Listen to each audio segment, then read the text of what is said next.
ಹರೇ ನಮಃ. ಹರೇ ನಮಃ.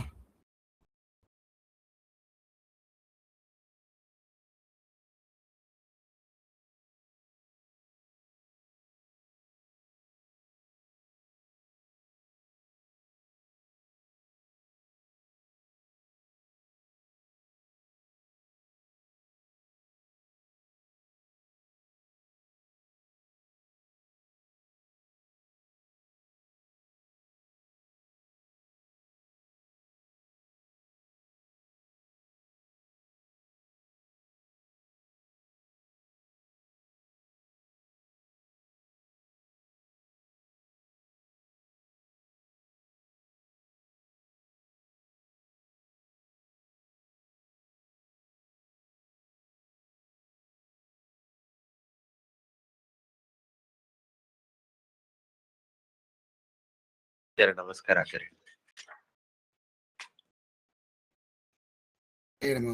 ನಮಸ್ಕಾರ ಆಚಾರ್ಯ.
ಆಚಾರ್ಯ ನಾವು ಶುರು ಮಾಡ್ಬೋದು ಆಚಾರ್ಯ?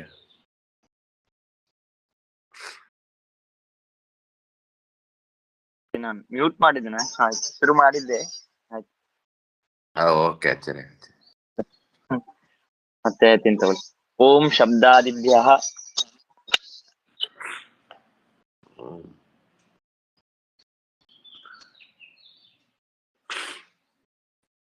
ಓಂ ಶಬ್ದಾದಿಭ್ಯಃ ಅಂತಃಪ್ರತಿಷ್ಠಾನಾತ್ ಅಂತಃಪ್ರತಿಷ್ಠಾನಾತ್ ನೇತಿ ಚೇನ್ನ ನೇತಿ ಚೇನ್ನ ತಥಾ ದೃಷ್ಟ್ಯುಪದೇಶಾತ್ ತಥಾ ದೃಷ್ಟುಪದೇಶಾತ್ ಅಸಂಭವಾತ್ ಅಸಂಭವಾತ್ ಪುರುಷವಿಧಮಪಿ ಪುರುಷವಿಧಮಪಿ ಚೈನಮಧೀಯತೆ. ಓಂ ಚೇನ್ನಮಧೀಯತೆ. ಓಂ ಓಂ ಶಬ್ದಾದಿಭ್ಯೋऽन्तಃಪ್ರತಿಷ್ಠಾನಾನ್ನೇತಿ ಚೇನ್ನ ತಥಾ ದೃಷ್ಟ್ಯುಪದೇಶಾತ್ ಅಸಂಭವಾತ್ ಪುರುಷವಿಧಮಪಿ ಚೈನಮಧೀಯತೆ. ಓಂ.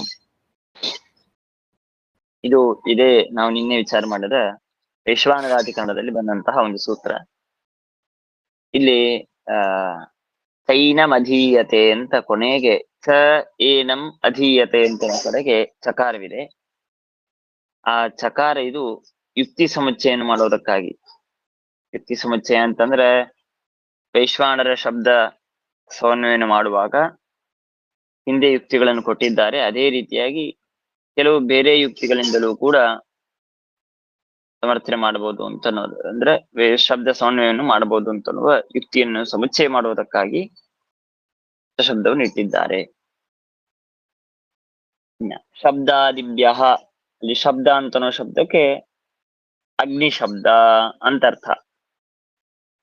ಆಮೇಲೆ ಶಬ್ದಾದಿ ಅಂತನೋ ಕಡೆಗೆ ಆದಿಪದ ಇಟ್ಟಿದ್ದಾರೆ. ಆದಿಪದದಿಂದಾಗಿ ಲಿಂಗವನ್ನು ತಿಳ್ಕೊಳ್ಬೇಕು. ಅಗ್ನಿ ಶಬ್ದ ಹಾಗೂ ಹೋಮಾಧಿಕರಣತ್ವ ಲಿಂಗ, ಹೋಮಾಧಿಕರಣತ್ವ ಲಿಂಗಗಳು. ಅಗ್ನಿ ಶಬ್ದ ಅಂತಂದ್ರೆ ಈಗ ಅಯಂ ಅಗ್ನಿ ಇತ್ಯಾದಿಯಾಗಿ ವೇದದಲ್ಲಿ ಅಗ್ನಿ ಶಬ್ದವನ್ನು ಹೇಳಿದ್ದಾರೆ. ಆಮೇಲೆ ವೈಶ್ವಾನರೇ ತದ್ಹುತಂ ಹೃದಯಂ ಗಾರ್ಹ ಪತ್ಯ ಇತ್ಯಾದಿಯಾಗಿ ನಮಗೆ ಹೋಮಾದಿ ಹಾಗೂ ಗಾರ್ಹಪತ್ಯಾದಿ ಅಂಗ ಗಾರ್ಹಪತ್ಯ, ದಕ್ಷಿಣಾಗ್ನಿ, ಆಹವನೀಯ ಅಂತ 3 ಅಗ್ನಿ ಕುಂಡಗಳಿರುತ್ತೆ. ಹಾಗಾಗಿ ಒಂದು ಅಗ್ನಿ ಶಬ್ದ, ಇನ್ನೊಂದು ಹೋಮಾಧಿಕರಣತ್ವ, ಗಾರ್ಹಪತ್ಯಾದಿ ಅಂಗತ್ವ ಇತ್ಯಾದಿ ಲಿಂಗಗಳು.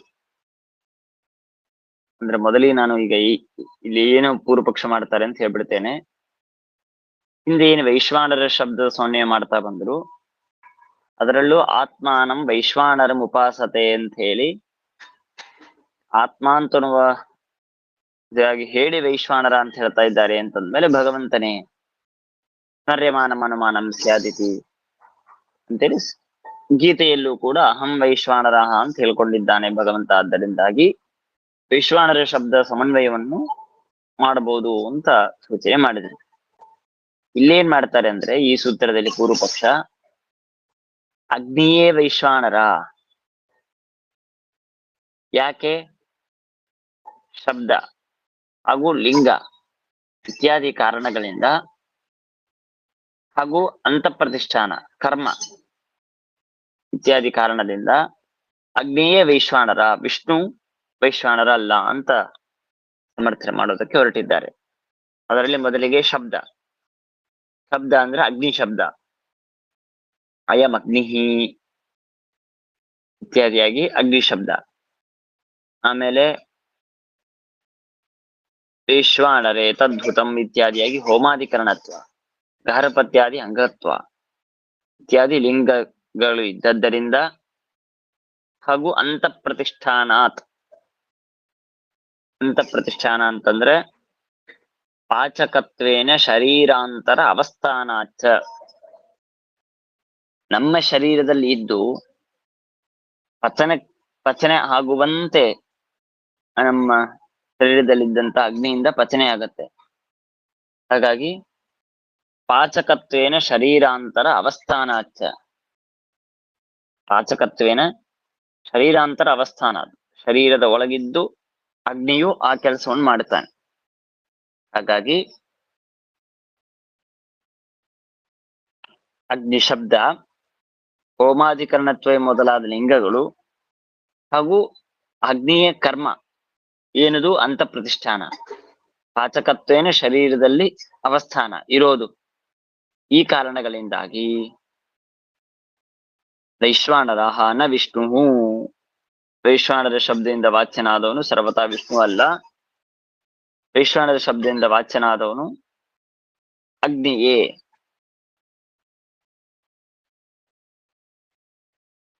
ಅಂತ ಇಷ್ಟು ಶಬ್ದಾದಿಭ್ಯೋ ಅಂತ ಪ್ರತಿಷ್ಠಾನಾತ್ ನೇತಿ ಚೇತ್ ಅಂದ್ರೆ ನೈತಿ ಚೇತ್ ಅಂದ್ರೆ ಭಗವಂತ ವೈಶ್ವಾನರ ಶಬ್ದ ವಾಚ್ಯನಲ್ಲ, ಅಗ್ನಿಯೇ ವೈಶ್ವಾನರ ಶಬ್ದ ವಾಚ್ಯ ಅಂತಿಷ್ಟು ಪೂರ್ವ ಪಕ್ಷ ಬಂದ್ರೆ ಇತ್ಸೇನ್ನ. ಯಾಕೆ?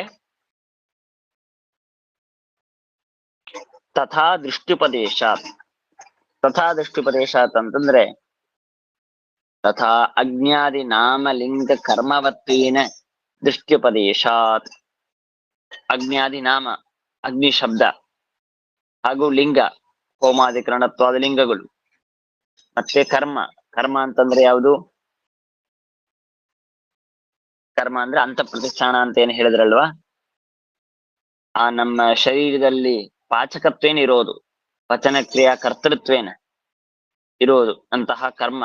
ಹೀಗೆ ಅಗ್ನಿ ಶಬ್ದ, ಲಿಂಗ, ಕರ್ಮ ಈ ಎಲ್ಲವನ್ನು ಪಡೆದವರು ಯಾರು ಅಂತಂದ್ರೆ ಭಗವಂತ ಎಂಬುದಾಗಿ ದೃಷ್ಟ್ಯುಪದೇಶಾತ್ ಅಂದ್ರೆ ಉಪಾಸನೋಪದೇಶಾತ್. ಭಗವಂತನ ಉಪಾಸನೆಯನ್ನು ಮಾಡಬೇಕು.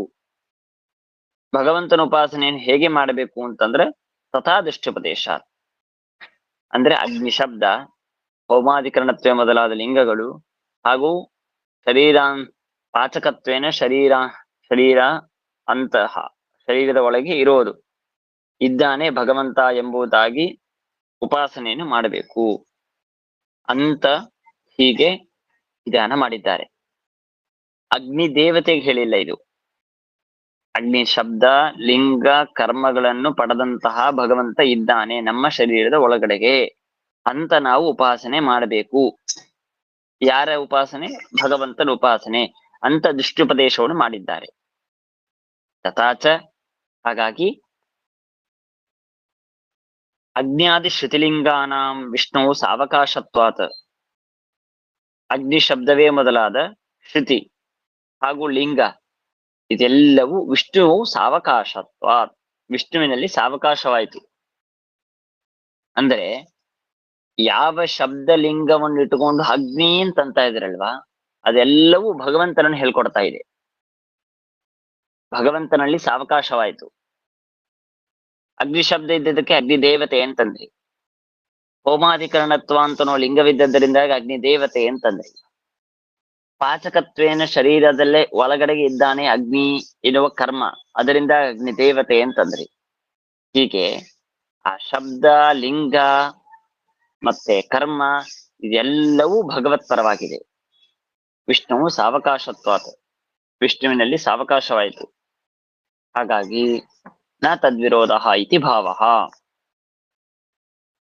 ತದ್ವಿರೋಧ ಅಂದ್ರೆ ಅಗ್ನಿ ಶಬ್ದ, ಲಿಂಗ, ಕರ್ಮ ಇವೆಲ್ಲವೂ ಅಗ್ನಿ ದೇವತೆ ಪ್ರತಿಪಾದಕವಾಗ್ತಾ ಇದೆ, ದೇವತಾ ಪ್ರತಿಪಾದಕವಾಗ್ತಾ ಇದೆ. ಆದ್ದರಿಂದಾಗಿ ನೀವು ವೈಶ್ವಾನರ ಶಬ್ದ ವಾಚ್ಯನಾದವನು ಭಗವಂತ ಅಂತಂದ್ಬಿಟ್ರೆ ಅದರ ವಿರೋಧ ಬರುತ್ತೆ ಅಂತೇನಂದ್ರಲ್ವಾ, ಆ ವಿರೋಧ ಬರೋದಿಲ್ಲ. ಯಾಕೆ? ಯಾವ ಅಗ್ನಿ ದೇವತೆಯಲ್ಲಿ ಇರುವಂತಹ ಶಬ್ದ, ಲಿಂಗ, ಕರ್ಮಗಳು ಎಲ್ಲವೂ ಭಗವಂತನಲ್ಲಿದೆ, ಭಗವಂತನಲ್ಲಿ ಸಾವಕಾಶವಾಗಿದೆ. ಆದ್ದರಿಂದಾಗಿ ಸರ್ವಥಾ ನಮಗೆ ವಿರೋಧ ಬರುವುದಿಲ್ಲ. ಇನ್ನ ಅಸಂಭವಾತ್, ಈಗ ಶಬ್ದಾದಿಭ್ಯೋಂತ ಪ್ರತಿಷ್ಠಾನಾತ್ ನೀತಿ ಚೇತ್, ಇಷ್ಟವರೆಗೆ ಪೂರ್ವ ಪಕ್ಷ. ಇತಿ ಚೇನ್ನ ತಥಾ ದೃಷ್ಟ್ಯುಪದೇಶಾತ್, ಅಂದ್ರೆ ಹೀಗೆ ಭಗವಂತನ ಉಪಾಸನೆ ಮಾಡಬೇಕು ಅಂತ ಉಪದೇಶ ಮಾಡಿದ್ದಾರೆ, ಇದು ದೃಷ್ಟ್ಯುಪದೇಶ. ಹಾಗೂ ಅಸಂಭವಾತ್, ಅಸಂಭವಾತ್ ಅಂತಂದ್ರೆ ಕಿಂಚ ಅತ್ರೋಕ್ತ ಆತ್ಮತ್ವ ಬ್ರಹ್ಮತ್ವಾದೀನಾಂ ಅಜ್ಞಾದೌ ಅಸಂಭವಾಚ್ಚ ವೈಶ್ವಾನರಃ ವಿಷ್ಣುರೇವ.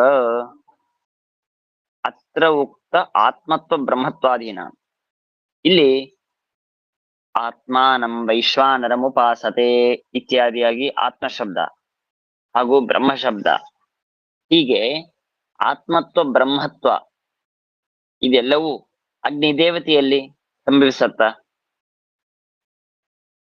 ಆತ್ಮತ್ವ ಬ್ರಹ್ಮತ್ವ ಇದೆಲ್ಲವೂ ಕೂಡ ಕೇವಲ ಭಗವಂತನಲ್ಲಿ ಮಾತ್ರ ಸಂಭವಿಸತ್ತೆ.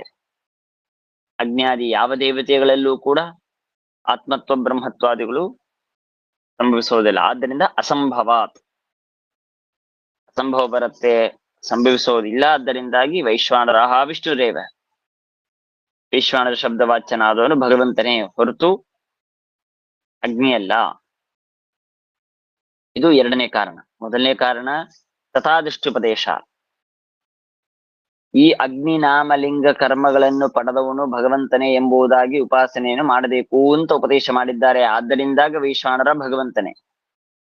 ಹಾಗೂ ಅಸಂಭವಾತ್, ಯಾವುದು ಅಸಂಭವ? ಈ ಶ್ರುತಿ ವಾಕ್ಯದಲ್ಲಿ ಹೇಳಿದ ಆತ್ಮತ್ವ ಬ್ರಹ್ಮತ್ವ ಇದೆಲ್ಲವೂ ಅಗ್ನಿಗೆ ಅಸಂಭವ. ಆದ್ದರಿಂದಲೂ ವೈಶ್ವಾನರ ಶಬ್ದವಾಚ್ಯ ಅನ್ನೋದು ಭಗವಂತನೇ. ಆತ್ಮತ್ವ ಬ್ರಹ್ಮತ್ವ ಅಂದ್ರೆ ಏನು ಅರ್ಥ ಆಗ್ತದೆ? ಏನಿಲ್ಲ, ಈಗ ಆ ಶ್ರುತಿ ವಾಕ್ಯದಲ್ಲಿ ಹಿಂದೆ ನಾವು ವಿಚಾರ ಮಾಡಿದ್ದು, ನಿನ್ನೆ ವಿಚಾರ ಮಾಡಿದ ವೇದವಾಕ್ಯ ಯಾವುದು? ಯಸ್ತ್ವೇತಮೇವಂ ಪ್ರಾದೇಶ ಮಾತ್ರಂ ಅಭಿವಿಮಾನಂ ಆತ್ಮಾನಂ ವೈಶ್ವಾನರಂ ಉಪಾಸತೆ. ಅಲ್ಲಿ ಆತ್ಮಾನಂ ವೈಶ್ವಾನರಂ ಅಂತನೋ ಕಡೆಗೆ ಆತ್ಮಾನಂ ಅಂತ ಕರೆದಿದ್ದಾರೆ. ಅಂದ್ರೆ ಆತ್ಮ ಶಬ್ದ ವಾಚ್ಯನಾದಂತವನು ವೈಶ್ವಾನರ ಅಂತ ಕರೆದರು. ಆತ್ಮ ಶಬ್ದ ವಾಚ್ಯನಾದನು ವೈಶ್ವಾನರ ಅಂದ್ರೆ ಅವನು ಆತ್ಮ ಶಬ್ದ ವಾಚ್ಯನಾದ್ರೆ ಅವನಲ್ಲಿ ಏನ್ ಬರುತ್ತೆ? ಆತ್ಮತ್ವ ಅಂತನೋ ಧರ್ಮ ಬರುತ್ತೆ. ಬ್ರಹ್ಮ ಶಬ್ದ ವಾಚ್ಯನಾದ ಭಗವಂತನಲ್ಲಿ ಬ್ರಹ್ಮತ್ವ ಇದೆ. ಈಗ ನಾವು ಬ್ರಾಹ್ಮಣರು ಅಂತಂದ್ಮೇಲೆ ನಾವು ಬ್ರಾಹ್ಮಣ ಶಬ್ದ ವಾಚ್ಯರು. ಬ್ರಾಹ್ಮಣ ಶಬ್ದ ವಾಚ್ಯರಾದ ನಮ್ಮಲ್ಲಿ ಒಂದು ಧರ್ಮ ಬರುತ್ತೆ. ಏನದು? ಬ್ರಾಹ್ಮಣತ್ವ, ಬ್ರಾಹ್ಮಣ್ಯ. ಹಾಗೆ ಆ ಆತ್ಮತ್ವ, ಬ್ರಹ್ಮತ್ವ ಇದೆಲ್ಲವೂ ಯಾರಿಗ್ ಬರುತ್ತೆ? ಯಾರು ಆತ್ಮ ಬ್ರಹ್ಮ ಶಬ್ದ ವಾಚ್ಯರು ಅವರಿಗೆ ಬರುತ್ತೆ. ಮುಖ್ಯವಾಗಿ ಆತ್ಮ ಬ್ರಹ್ಮ ಇತ್ಯಾದಿ ಶಬ್ದಗಳಿಂದ ವಾಚ್ಯನಾದನು ಭಗವಂತನೇ. ಇದು ಅಗ್ನಿ ದೇವತೆಗೆ ಬರತ್ತಾ? ಅಸಂಭವ. ಅಸಂಭವ ಇಲ್ಲ. ಇದು ಅಸಂಭವಾತ್ ಅಂತ ಅನ್ನೋದು. ಇನ್ನು ಇದಾದ ಮೇಲೆ ಪುರುಷ ವಿಧಂ ಅಪಿ ಚ ಏನಂ ಅಧೀಯತೆ. ಇಲ್ಲಿ ಪುರುಷ ವಿಧಂ ಅಂತ ಅನ್ನೋದೊಂದು, ಅಪಿ ಚ ಅಂತೊಂದು, ಏನಂ ಅಧೀಯತೆ, ಇಷ್ಟು ಶಬ್ದಗಳಿದೆ ಇಲ್ಲಿ.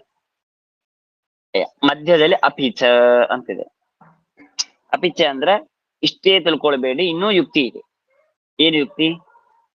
ಪುರುಷ ವಿಧಂ ಅಂದ್ರೆ ಯತಃ ಛಂದೋಗಾಹ ಏನಂ ವೈಶ್ವಾನರಂ. ಛಾಂದೋಗ್ಯೋಪನಿಷತ್ತಿನಲ್ಲಿ ಈ ವೈಶ್ವಾನರನನ್ನು ಪುರುಷ ವಿಧಂ ಅಧೀಯತೆ. ಪುರುಷ ವಿಧಂ ಅಧೀಯತೆ ಅಂದ್ರೆ ಪುರುಷ ಸೂಕ್ತ ಪ್ರತಿಪಾದ್ಯ ನಾರಾಯಣ ಸಮಾನ ಗುಣಕಮೇವ ಅಧೀಯತೆ ಅಂದ್ರೆ ಅಭಿದದತಿ. ಅಂದ್ರೆ ವೈಶ್ವಾನರ ಅಂದ್ರೆ ಯಾರು? ಭಗವಂತನು ಅಗ್ನಿದೇವತೆಯು. ಅಗ್ನಿದೇವತೆ ಅಲ್ಲ, ಭಗವಂತನೇ. ಯಾಕೆ? ಪುರುಷ ವಿಧಂ ಏನಂ ಅಧೀಯತೆ ಅಂದ್ರೆ ಏನಂ ಈ ವೈಶ್ವಾನರನನ್ನು ಪುರುಷ ವಿಧಂ ಅಧೀಯತೆ. ಛಾಂದೋಗ್ಯೋಪನಿಷತ್ತಿನಲ್ಲಿ ಪುರುಷ ಸೂಕ್ತ ಪ್ರತಿಪಾದ್ಯನಾದಂತಹ ಯಾವ ಭಗವಂತ ನಾರಾಯಣನಿದ್ದಾನೋ ಅಂತಹ ನಾರಾಯಣನಿಗೆ ಸಮಾನವಾದ ಗುಣಗಳನ್ನು ಪಡೆದಂಥವನು ಅಂತ ಹೇಳ್ತಾ ಇದೆ. ಶೀಷ್ಣೋದ್ಯೋಸ್ತಮಾವರ್ತತ ಅಂತ ನಾವೇನು ಪುರುಷ ಸೂಕ್ತದಲ್ಲಿ ಕೇಳಿದ್ದೇವೆ. ಇಂತಹ ಪುರುಷ ಸೂಕ್ತದಲ್ಲಿ ಹೇಳಲ್ಪಟ್ಟಂತಹ ಈ ಗುಣವನ್ನು ಪಡೆದಂತಹ ಯಾವ ಭಗವಂತ ಇದ್ದಾನೋ ಆ ಭಗವಂತನ ಸಮಾನವಾದ ಗುಣವನ್ನು ಪಡೆದಂತಹ ನಾರಾಯಣನ ಸಮಾನವಾದ ಗುಣವನ್ನು ಪಡೆದಂಥವನು ಎಂಬುದಾಗಿ ಈ ವೈಶ್ವಾನರನನ್ನು ಉಪದೇಶ ಮಾಡುವಾಗ ಮೂರ್ಧೈವ ಸ್ವತೇಜಾಹ ಅಂತ ಇತ್ಯಾದಿ ಶ್ರುತಿಯಲ್ಲಿ ಈ ವೈಶ್ವಾನರ ಉಪದೇಶವನ್ನು ಮಾಡಿದ್ದಾರೆ. ಪುರುಷ ಸೂಕ್ತದಲ್ಲಿ ಪ್ರತಿಪಾದನೆ ಮಾಡದ ಯಾವ ನಾರಾಯಣ ಇದ್ದಾನೆ ಇವನಂತೂ ಭಗವಂತನೇ, ಇದರಲ್ಲಿ ಏನು ವಿವಾದವಿಲ್ಲ. ಭಗವತ್ ಪ್ರತಿಪಾದಕವಾದ ಸೂಕ್ತ ಪುರುಷ ಸೂಕ್ತ ಅಂದ ಮೇಲೆ ಆ ಪುರುಷ ಸೂಕ್ತದಲ್ಲಿ ಹೇಳಿದಂತಹ ಯಾವ ನಾರಾಯಣನಿದ್ದಾನೋ ಅವನ ಏನು ಗುಣವಿದೆಯೋ ಅದಕ್ಕೆ ಸಮಾನವಾದ ಗುಣವನ್ನು ಪಡೆದಂಥವನೇ ವೈಶ್ವಾನರ ಎಂದು ಛಾಂದೋಗ್ಯದಲ್ಲಿ ಹೇಳಿದ್ದಾರೆ. ಈ ನಮಗೆ ವೈಶ್ವಾನರಂ ಆತ್ಮಾನಂ ವೈಶ್ವಾನರಂ ಉಪಾಸತೆ ಅಂತ ಅನ್ನೋದು ಛಾಂದೋಗ್ಯದಲ್ಲಿ ಬಂದ ವಾಕ್ಯ. ಇದು ವೈಶ್ವಾನರ ಶಬ್ದ ಸೌಂದರ್ಯವನ್ನು ಮಾಡುವ ಆ ಶಬ್ದವನ್ನು ಪಡೆದಂತಹ ಶ್ರುತಿ. ಅದೇ ಛಾಂದೋಗ್ಯದಲ್ಲಿ ವೈಶ್ವಾನರ ಯಾರು ಅಂತ ನಿರ್ಣಯ ಮಾಡುವಾಗ ಪುರುಷೂಕ್ತದಲ್ಲಿ ಪ್ರತಿಪಾದನೆ ಮಾಡಿದ ನಾರಾಯಣ ಯಾರು, ಅವನೇನು ಗುಣವಿದೆಯೋ ಅಂತಹ ಗುಣವನ್ನು ಪಡೆದಂಥವನೇ ಇವನು. ನಾರಾಯಣನ ಗುಣವನ್ನು ಏನಿದೆಯೋ ಅದೇ ಗುಣವನ್ನು ಪಡೆದವನು ಅಂದ್ರೆ ಇವನ್ ಯಾರಾಗ್ಬೇಕು? ಮತ್ತೆ ಇವನು ಭಗವಂತನೇ ಆಗ್ಬೇಕಲ್ಲ.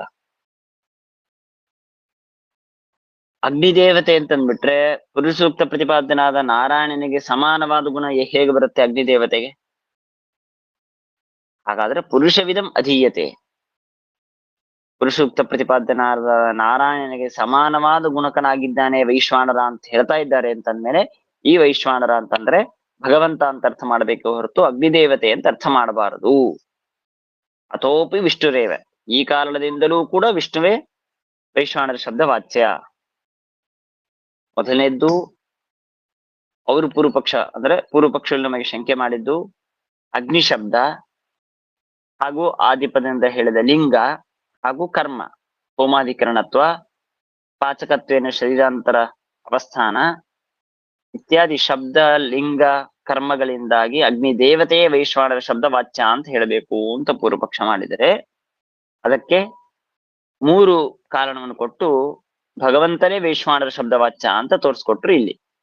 ಮೊದಲನೆಯದ್ದು ದೃಷ್ಟ್ಯುಪದೇಶ, ಅಂದ್ರೆ ಆ ಅಗ್ನಿ ದೇವತೆಯ ನಾಮ ಲಿಂಗ ಕರ್ಮಗಳು ಎಲ್ಲವೂ ಭಗವಂತನಲ್ಲೇನೆ ಇದೆ ಎಂಬುದಾಗಿ ಉಪಾಸನೆ ಮಾಡಬೇಕು ಅಂತ ಉಪದೇಶ ಮಾಡಿದ್ದಾರೆ. ಆಮೇಲೆ ಅಸಂಭವ, ಆತ್ಮತ್ವ ಬ್ರಹ್ಮತ್ವ ಇದು ಯಾವುದೂ ಕೂಡ ಅಗ್ನಿಗೆ ಸರ್ವತಾ ಸಂಭವಿಸೋದಿಲ್ಲ, ಕೇವಲ ಭಗವಂತನಿಗೆ ಮಾತ್ರ ಸಂಭವಿಸುತ್ತೆ. ಆದ್ದರಿಂದ ಭಗವಂತನೇ ವೈಶ್ವಾನರ ಶಬ್ದ ವಾಚ್ಯ, 2ನೇ ಕಾರಣ. 3ನೇ ಕಾರಣ ಏನಂ ಪುರುಷ ವಿಧಂ ಅಧೀಯತೆ, ಈ ವೈಶ್ವಾನರ ನಾಮಕನಾದಂಥವನು ಯಾರು ಅಂತ ಕೇಳಿದ್ರೆ ಪುರುಷ ವಿಧಂ.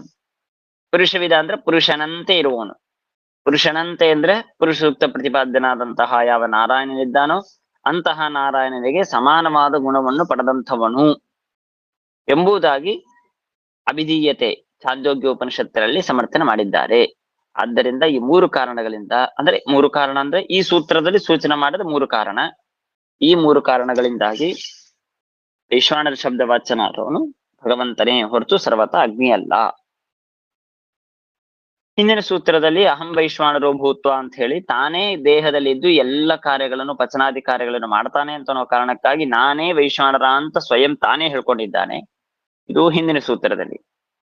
ಮೊದಲನೇ ಸೂತ್ರದಲ್ಲಿ ಸಾಧಾರಣ ಶಬ್ದ ವಿಶೇಷ ಆತ್ಮ ಶಬ್ದವನ್ನು ವಿಶೇಷವನ್ನಾಗಿ ಕೊಟ್ಟು ಆತ್ಮಾನಂ ವೈಶ್ವಾನರಂ ಅಂತಂತ ಇದ್ದಾರೆ. ಆದ್ದರಿಂದಾಗಿ ವೈಶ್ವಾನರ ಶಬ್ದ ವಾಚ್ಯನೋದನ್ನು ತಾನೇ ಹೊರತು ಅಗ್ನಿದೇವತೆ ಅಲ್ಲ ಅಂತ ನಾವು ಇಷ್ಟು ತಿಳಿದಿದ್ದೇವೆ. ಕೊನೆಯ ವಾಕ್ಯದಲ್ಲಿ ಚಶಬ್ದೇನ ಪುರುಷ ಸೂಕ್ತಸ್ಯ ವಿಷ್ಣುಪರತ್ವಂ ಬಹುಪ್ರಮಾಣ ಸಿದ್ಧಮಿತಿ ಸೂಚಿತಂ. ಈಗ ನೀವೇನ್ ಮಾಡಿದ್ರಿ, ಪುರುಷ ಸೂಕ್ತ ಪ್ರತಿಪಾದ್ಯನಾದವನು ಯಾವನೋ ಅವನಿಗೆ ಸಮಾನವಾದ ಗುಣವನ್ನು ಪಡೆದಂತವನೇ ವೈಶ್ವಾನರ ಅಂತಂದ್ರೆ, ಮೊದಲಿಗೆ ಪುರುಷ ಸೂಕ್ತ ಯಾಕೆ ಭಗವತ್ ಪ್ರತಿಪಾದಕ?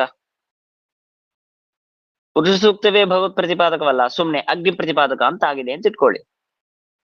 ಆ ಪುರುಷ ಸೂಕ್ತವು ಅಗ್ನಿದೇವತೆಯನ್ನು ಹೇಳ್ಕೊಡತ್ತೆ, ಈ ವೈಶ್ವಾನರ ಶಬ್ದವು ಅಗ್ನಿದೇವತೆಯನ್ನು ಹೇಳ್ಕೊಡತ್ತೆ ಅಂತ ಯಾಕಾಗಬಾರದು? ಅದಕ್ಕೆ ಹೇಳಿದ್ರು ಚಶಬ್ದೇನ, ಆ ಚಶಬ್ದವನ್ನು ಇಡೋದರಿಂದಾಗಿ ಪುರುಷ ಸೂಕ್ತ ಇದು ಭಗವತ್ ಪರವಾಗಿದೆ ಅಂತ ಅನ್ನೋದು ಬಹುಪ್ರಮಾಣ ಸಿದ್ಧ. ಅದನ್ನು ಸಮರ್ಥನೆ ಮಾಡುವ ಕಾರಣವಿಲ್ಲ. ಪುರುಷನಾಮಕನಾದಂತಹ ಯಾವ ಭಗವಂತ ನಾರಾಯಣನಿದ್ದಾನೋ ಅಂತಹ ನಾರಾಯಣನನ್ನೇ ಪ್ರತಿಪಾದನೆ ಮಾಡುತ್ತೆ ಅಂತ ಅನ್ನೋದು ಒಂದು ಪ್ರಮಾಣವಲ್ಲ, ಅನೇಕ ಪ್ರಮಾಣ ಸಿದ್ಧವಾಗಿದೆ. ಆದ್ದರಿಂದ ಆ ವಿಷಯದಲ್ಲಿ ವಿವಾದವಿಲ್ಲ. ಅಂದ್ಮೇಲೆ ಆ ಪುರುಷ ಸೂಕ್ತಕ್ಕೆ ಸಮಾನಾರ್ಥವನ್ನು ಪಡೆದಂತಹದ್ದು ಯಾವುದು, ಯಾರೋ ಅವನೇ ಈ ವೈಶ್ವಾನರ ಶಬ್ದ ವಾಚ್ಯ ಅಂತ ಸಮರ್ಥನೆ ಮಾಡಿದಾಗ ಭಗವಂತನಿಗೇನೆ ಸಿದ್ಧವಾಗತ್ತೆ ಹೊರತು ಬೇರೆ ದೇವತೆಗೆ ಸಿದ್ಧವಾಗೋದಿಲ್ಲ. ಅರ್ಥವಾಯ್ತಲ್ಲ? ಇಷ್ಟು ನಮಗೆ ಈ ಸೂತ್ರದ ಪ್ರಮೇಯ. ಇನ್ನು ಮುಂದೆ ತೇವ ನ ದೇವತಾ ಭೂತಂಚ ಅಂತ ಸೂತ್ರ ವಿಚಾರ. ಅಲ್ಲಿ ಅಗ್ನಿ ದೇವತೆ ವೈಶ್ವಾನರ ಶಬ್ದ ವಾಚ್ಯವಲ್ಲ ಅಂತ ಸಮರ್ಥನೆ ಮಾಡಿದ ಮೇಲೆ ಅಗ್ನಿ ದೇವತೆಯಿಂದ ಅಭಿಮನ್ಯಮಾನವಾದ ಭೂತ ಅದು ಕೂಡ ವೈಶ್ವಾನರ ಶಬ್ದ ವಾಚ್ಯವಲ್ಲ ಅಂತ ಅನ್ನೋದನ್ನ ಸಮರ್ಥನೆ ಮಾಡ್ತಾರೆ.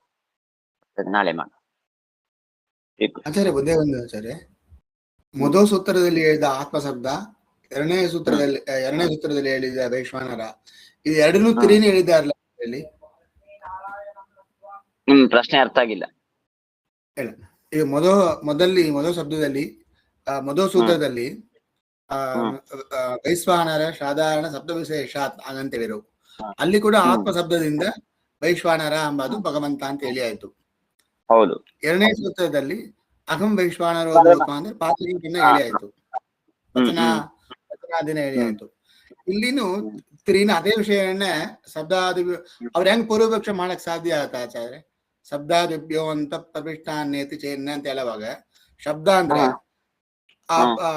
ಭಗವಂತ ಎಲ್ಲ ಅಗ್ನಿ ಅಂತ ಹೇಳ್ತಾರ ಅವರು ತ್ರೀನು. ಅಗ್ನಿ ಶಬ್ದ ಅಲ್ಲಿ ತಗೊಂಡಿದ್ದು ವೈಶ್ವಾನರ ಶಬ್ದ, ಅದಕ್ಕೆ ವಿಶೇಷಣವಾಗಿ ಕೊಟ್ಟಿದ್ದು ಆತ್ಮ ಶಬ್ದ ಅಂತ. ಇಲ್ಲಿ ವಿಚಾರ ಮಾಡ್ತಾ ಇರೋದು ಅಗ್ನಿ ಶಬ್ದ. ಅಗ್ನಿ ಶಬ್ದವಿದೆ, ಹಾಗೂ ಅಗ್ನಿಯ ಲಿಂಗವಿದೆ, ಹಾಗೂ ಅಗ್ನಿಯ ಕರ್ಮವಿದೆ. ಆದ್ದರಿಂದ ವೈಶ್ವಾನರ ಅಂದ್ರೆ ಅಗ್ನಿ ಅಂತ ಹೇಳೋಣ ಅಂತ ಪೂರ್ವಪಕ್ಷ ಮಾಡಿದ್ದು ಇಲ್ಲಿ. ಎರಡಕ್ಕೂ ಮಾಡಿದ ಒಂದೇ ಒಂದು ಶಬ್ದ ಮಾತ್ರ, ಇಲ್ಲಿ ನಾಮ ಲಿಂಗ ಕರ್ಮ ಮೂರನ್ನು ಸೇರಿ ಮಾಡ್ತಾರೆ, ಮೂರನ್ನು ತೆಗೆದುಕೊಂಡು ಮಾಡ್ತಾ ಇದ್ದಾರೆ. ಸರಿ. ಆಮೇಲೆ ಅಸಂಭವಾತ ಅಂತನೋ ಕಡೆಗೂ ಕೂಡ ಆತ್ಮ ಅಂತ ಹೇಳಿಲ್ಲ, ಆತ್ಮತ್ವ ಅಸಂಭವ. ಆತ್ಮತ್ವ ಬ್ರಹ್ಮತ್ವ ಇದು ಅಗ್ನಿ ದೇವತೆಗೆ ಸಂಭವಿಸೋದಿಲ್ಲ ಅಂತ ಇಲ್ಲಿ ಮಾಡ್ತಾ ಇದೆ. ಎರಡಕ್ಕೂ ವ್ಯತ್ಯಾಸ ಇದೆ. ಒಂದೇ ವಿಷಯ ಹಂಗಿರ್ತದೆ, ಬಟ್ ಕನ್ಸಲ್ಟೇಟ್ ಮಾಡಿದ್ದಾರೆ ಇಲ್ಲಿ. ಹೌದೌದು, ಪೂರ್ಣ ಬೇರೆ ಇದೆ. ಈಗ ನೀವೇ ವಿಚಾರ ಮಾಡ್ರಿ, ಅಲ್ಲಿ ಇದ್ದಿದ್ದು ಸೂತ್ರ ಏನ್ ನಮಗೆ? ಆ ಸೂತ್ರ ಮೊದಲನೇ ಸೂತ್ರ ವೈಶ್ವಾನರ ಸಾಧಾರಣ ಶಬ್ದ ವಿಶೇಷ. ಅಲ್ಲಿ ಸ್ಪಷ್ಟವಾಗಿ ಸೂತ್ರದಲ್ಲೇ ವೈಶ್ವಾನರ ಅಂತ ಅಂದ್ಬಿಟ್ರು. ವೈಶ್ವಾನರ ಶಬ್ದವನ್ನು ಮಾತ್ರ ತಗೊಂಡು ವಿಚಾರ ಮಾಡಿದ್ದು. ಇಲ್ಲಿ ಹಾಗಿಲ್ಲ, ಅಗ್ನಿ ಶಬ್ದ ತಗೊಂಡು ವಿಚಾರ ಮಾಡ್ತಾ ಇದ್ದು ಪೂರ್ವ ಪಕ್ಷ. ಯಾಕಂದ್ರೆ ಅನೇಕ ಅಗ್ನಿ ನಾಮಗಳಾದ ಅದರಿಂದ ಗಾರಪತ್ಯ, ಆಹಮನೀಯ, ದಕ್ಷಿಣಾಗ್ನಿ ಅಂತ ಅಗ್ನಿ ನಾಮಗಳು. ಆಮೇಲೆ ಎಲ್ಲಾ ಮೇಲೆ ಅಯಂ ಅಗ್ನಿಹಿ ಎಂಬುದಾಗಿ ಉಪನಿಷತ್ತಿನಲ್ಲಿ ವೈಶ್ವಾನರನ್ನು ಹೇಳುವಾಗ ಅಗ್ನಿ ಅಂತೂ ಕರೆದಿದ್ದಾರೆ. ವೈಶ್ವಾನರೇ ತದ್ಭುತಂ ಅಂತ ಹೇಳಿ ಹೋಮಾಧಿಕರಣನಾದವನು ವೈಶ್ವಾನರ ಅಂತ ವ್ಯವಹಾರ ಮಾಡಿದ್ದಾರೆ. ಹಾಗಾಗಿ ಅಗ್ನಿ ಶಬ್ದದ ಮೇಲೆ ವಿಚಾರ ಮಾಡ್ತಾ ಇದ್ದು ಪೂರ್ವಪಕ್ಷ ಇದು. ಅರ್ಥ ಆಯ್ತು, ಸರಿ.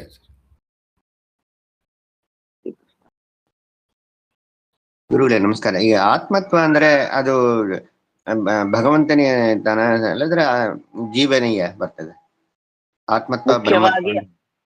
ಮುಖ್ಯವಾಗಿ ಈಗ ಸುಮ್ನೆ ಈಗ ನಿಮ್ಗೆ ಉದಾಹರಣೆ ಕೊಡ್ತೀನಿ. ಒಬ್ರು ಸನ್ಯಾಸಿಗಳು ಬಂದ್ರು, ಏನಂತಾರೆ ಅವ್ರು ಹಿಂದೆ ಶಿಷ್ಯ ಅಂದ್ರೆ ಒಂದು ಪರಿವಾರ ಒಂದು 50 ಜನ ಬಂದ್ರು. ಅವಾಗ ನಾ ಏನಂದೆ, ಸ್ವಾಮಿಗಳು ಬಂದ್ರು ಅಂತ ನಾನಂದೆ. ಸ್ವಾಮಿಗಳು ಬಂದ್ರೆ ಸ್ವಾಮಿಗಳು ಒಬ್ಬರೇ ಬಂದಿದ್ದಾರೆ ಅಂತ ಅರ್ಥವ? ಉಳಿದವ್ರು ಯಾರು ಬಂದಿಲ್ವ ನಮ್ಮಲ್ಲಿ? ನಮ್ಮ ನಾವಿರೋ ಜಾಗಕ್ಕೆ ಎಲ್ಲರೂ ಬಂದಿದ್ದಾರೆ, ಮತ್ತೆ ಸ್ವಾಮಿಗಳು ಬಂದ್ರು ಅಂತ ಯಾಕಂದ್ರೆ ನೀವು? ಮುಖ್ಯೋಹೋ ಮಧ್ಯೆ ಮುಖ್ಯೇ ಸಹ ಕಾರ್ಯ ಸಂಪ್ರತ್ಯ ಅಂತ ಒಂದು ನಿಯಮ. ಅಂದ್ರೆ ಮುಖ್ಯ ಅಮುಖ್ಯದ ಮಧ್ಯದಲ್ಲಿ ಮುಖ್ಯವನ್ನು ನಾವು ಪ್ರಧಾನವಾಗಿ ಸ್ವೀಕಾರ ಮಾಡಬೇಕು. ಸ್ವಾಮಿಗಳು ಮುಖ್ಯರು, ಅವರ ಪರಿವಾರ ಅಮುಖ್ಯ. ಅದರ ಆ ಅರ್ಥದಲ್ಲಿ ಮುಖ್ಯವಾದ ಯಾರು ಒಬ್ಬರೇ ಸ್ವಾಮಿಗಳು, ಅವರು ಬಂದ್ರು ಅಂತ ವ್ಯವಹಾರ ಮಾಡಿದೆ. ಹಾಗೆ ಪರಮಾತ್ಮನೂ ಆತ್ಮಶಬ್ದವಾಚ್ಯರು, ನಾವು ಆತ್ಮಶಬ್ದವಾಚ್ಯರು. ಆದರೆ ಪರಮ ಮುಖ್ಯವಾಗಿ ಆತ್ಮಶಬ್ದವಾಚ್ಯರೋದು ಯಾರಾದ್ರು ಭಗವಂತನೇ. ಆ ಅರ್ಥದಲ್ಲಿ ಆತ್ಮಶಬ್ದವಾಚ್ಯತ್ವ ಪರಮಾತ್ಮನಿಗೇನೆ. ಅಂದ್ರೆ ಪರಮಾತ್ಮನಿಗೇನೆ, ಬೇರೆಯವರಿಗೆ ಅಲ್ಲ ಅಂದ್ರೆ ಸರ್ವತಾ ಬೇರೆಯವರಿಗೆ ಅಲ್ಲ ಅಂತ ಅರ್ಥ ಇಲ್ಲ. ಮುಖ್ಯವಾಗಿ ಭಗವಂತನನ್ನು ಬಿಟ್ಟು ಇನ್ಯಾರಿಗೂ ಆತ್ಮಶಬ್ದವಾಚ್ಯತ್ವ ಇಲ್ಲ ಈ ಅರ್ಥದಲ್ಲಿ. ಸರಿ, ನಮಸ್ಕಾರ. ನಮಸ್ಕಾರ. ಶ್ರೀಕೃಷ್ಣ.